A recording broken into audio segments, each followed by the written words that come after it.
je pense qu'on peut dire merci à ce main event qui a sauvé ce show.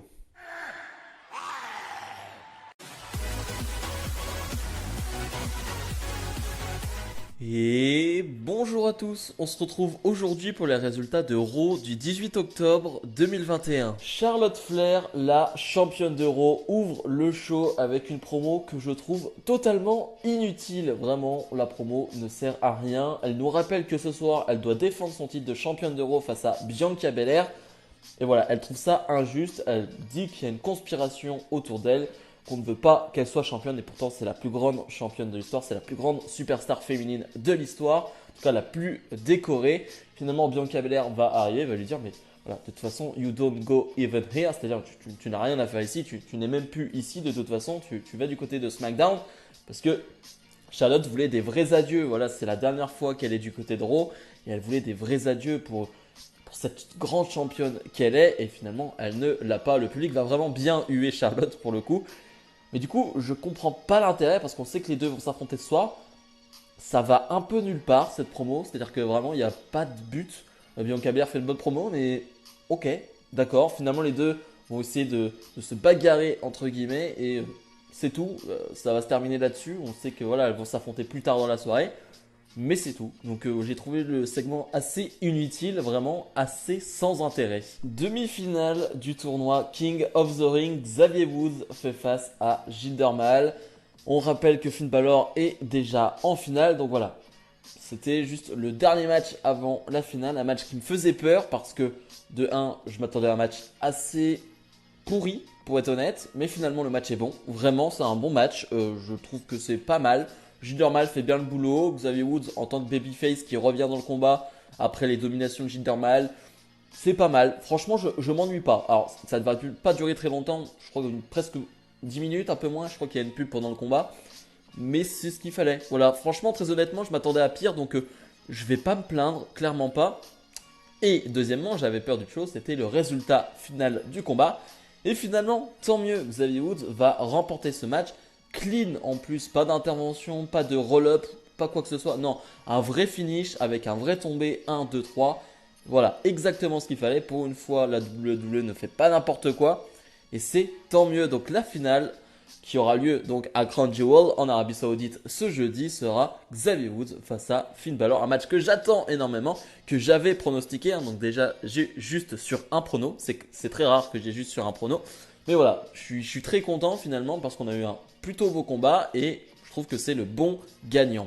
Austin Theory fait face à Jeff Hardy. Austin Theory qui devait affronter R-Truth, mais pendant son entrée, R-Truth nous indique que finalement c'est Jeff Hardy qui veut prendre sa revanche face à Austin Theory. Jeff Hardy qui a perdu face à Austin Theory 2 fois d'affilée, si je ne me trompe pas.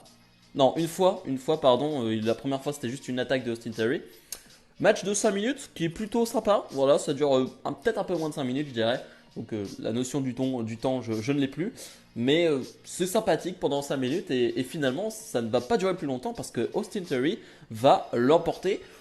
Pas vraiment d'une manière très. Enfin, un peu heel, c'est-à-dire que Jeff Hardy est sur le coin et il va juste le faire tomber et Jeff Hardy va juste retomber du coin. Mais voilà, c'est pas un gros move de heel, c'est pas forcément. Enfin, c'est une victoire plutôt clean de Austin Theory. Après combat, Austin Theory veut, comme d'habitude, prendre un selfie avec Jeff Hardy, mais Jeff Hardy va pas trop vendre la prise de finition de Austin Theory, va se relever directement, va porter son Twist of Fate et va prendre lui un selfie avec Austin Theory.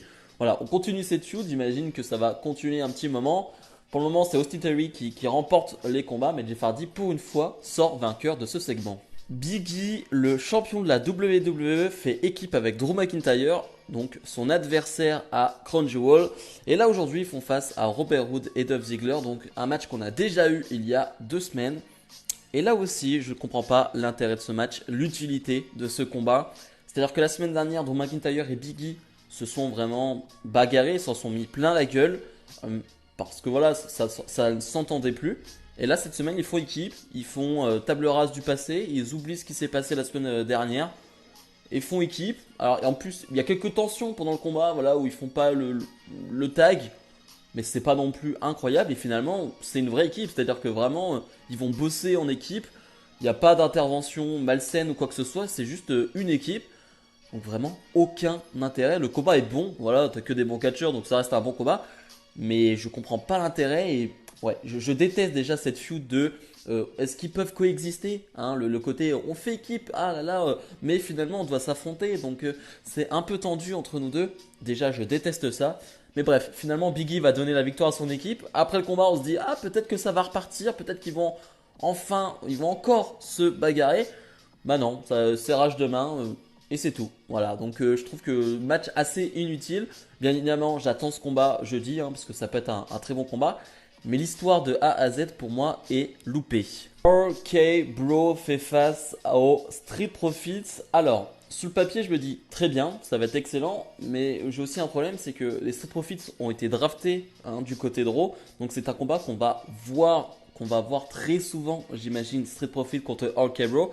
Et je trouve que de le sortir un peu comme ça du chapeau, un peu de nulle part, je trouve ça un peu dommage. Ça aurait mérité un peu plus de construction et pourquoi pas un pay-per-view et le titre en jeu. Voilà, en tout cas, j'aurais aimé que ce soit leur premier affrontement soit vraiment un gros combat.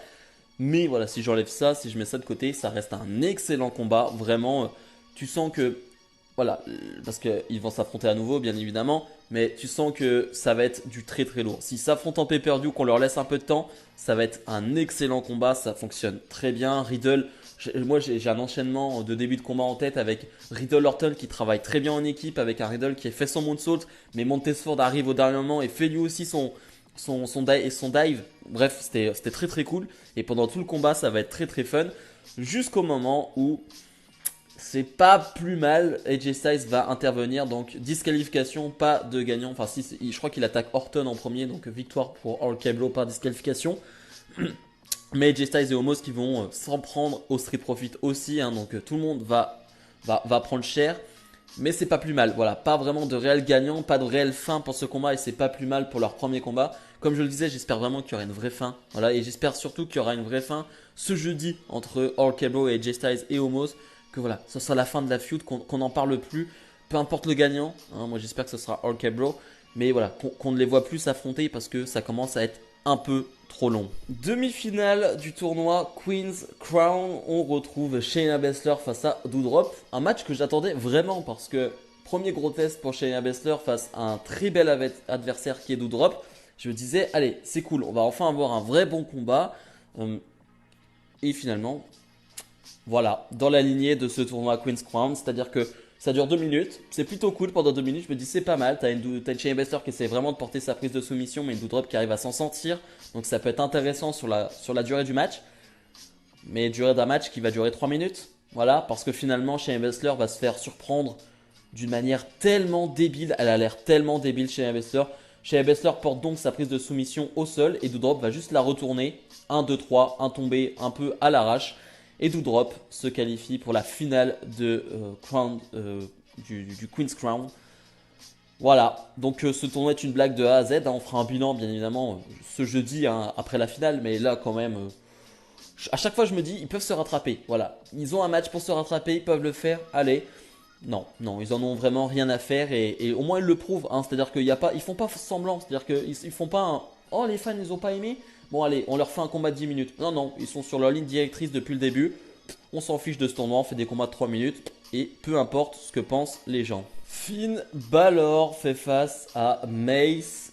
Combat qui dure 2-3 minutes. Donc j'ai pas grand chose à dire sur le combat. Finn Balor va remporter ce combat. La chose plutôt intéressante, c'est l'après-combat avec un Xavier Woods qui est donc finaliste avec Finn Balor du tournoi King of the Ring, qui lui est sur le trône et voilà, il fait un peu le malin. Xavier Woods, pas très sérieux, c'est-à-dire qu'il fait un peu l'entrée de Finn Balor avec sa musique. Voilà, voilà, vous voyez, il lève les mains un peu à la manière d'un Finn Balor. Ça va pas trop plaire à Balor, Balor qui est pas trop dans ce délire-là et finalement on va avoir une confrontation entre ces deux-là. Voilà, c'est juste vite fait pour nous dire ils vont bien s'affronter ce jeudi et que Finn Balor est pas là pour rigoler et ça, j'avoue que j'aime plutôt bien cette attitude de Finn Balor. Le main event, Charlotte Flair défend son titre de championne d'Euro face à Bianca Belair. On en parlera en bilan, mais je vais juste dire cette phrase. Heureusement qu'il y a eu ce main event. Sacré main event. Je pense forcément à ce main event de vendredi à SmackDown entre Becky Lynch et Sasha Banks. On est sur la même lignée, vraiment, avec Bianca Belair et Charlotte Flair. Et ouais, quand tu as des top superstars de ce niveau-là et que tu les fais s'affronter, tu as que des top matchs. On est chanceux, on est quand même très chanceux du côté de WWE d'avoir ce haut du panier de la division féminine. On en parlera après hein, du traitement de l'entièreté de la division féminine. Mais disons que sur le haut du panier, on a beaucoup de chance parce qu'on a des talents assez extraordinaires. Et là, elles vont nous donner saigner à un moment donné. Je crois que c'est sur un coup de pied dans la tête. Donc elle va saigner de la bouche, il me semble. Plus de drama à ce combat. Mais encore une fois, ouais, c'était un super combat. Moi, j'ai 2-3 moments qui me viennent en tête. Les enchaînements finaux, où ça va dans tous les sens, ça court dans tous les sens. Et Charlotte Flair te sort un spear monstrueux de nulle part. Celui-là, il était incroyable, ce spear. Une telle intensité, une telle puissance dans ce spear. C'était wow, c'était puissant. Et malheureusement, on va aussi retenir cette fin où tu sens qu'il manquait de temps. Voilà, clairement, ils étaient en manque de temps. Et Charlotte Flair qui va sortir du ring, qui se sent en danger, qui va sortir une chaise, qui va frapper Bianca. Disqualification, pas de victoire, pas de fin clean. Non, rien de tout ça. Et finalement, je crois que c'est Bianca Belair qui arrive à reprendre le dessus. Et ça se termine genre 20 secondes après parce qu'il n'y a plus de temps. Il n'y a pas de temps pour écrire quelque chose d'autre, pour faire quelque chose d'autre. C'est fini. Ouais, je trouve ça dommage. Je m'attendais à une fin un peu pourrie parce qu'on le sait, c'est un peu la galère en ce moment avec la draft qui est en train de s'effectuer. Et voilà, on ne sait pas trop, il n'y a pas trop de changement de titre à ce moment-là parce que c'est une galère à faire. Donc je m'attendais pas à un changement de titre, je m'attendais pas à une victoire de Charlotte Flair clean. Donc voilà, on a ce genre de fin là. C'est dommage parce que le match était vraiment fantastique. Bilan de ce Raw. Il n'y a pas grand chose de très bon à retenir. Il n'y a pas grand chose de bon même à retenir.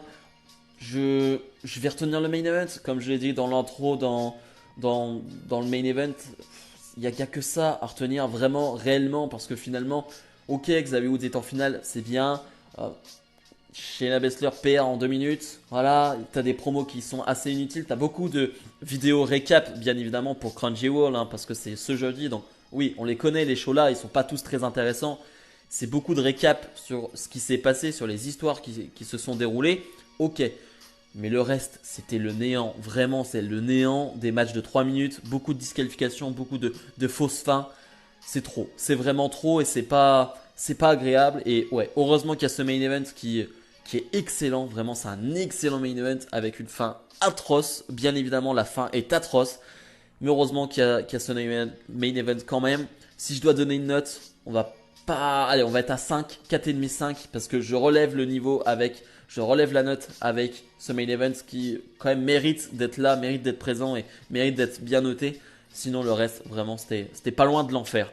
Bref, comme d'habitude, n'hésitez pas à mettre le petit pouce bleu, à vous abonner. Nous on se retrouve dès demain pour ma review de NXT. Salut, salut!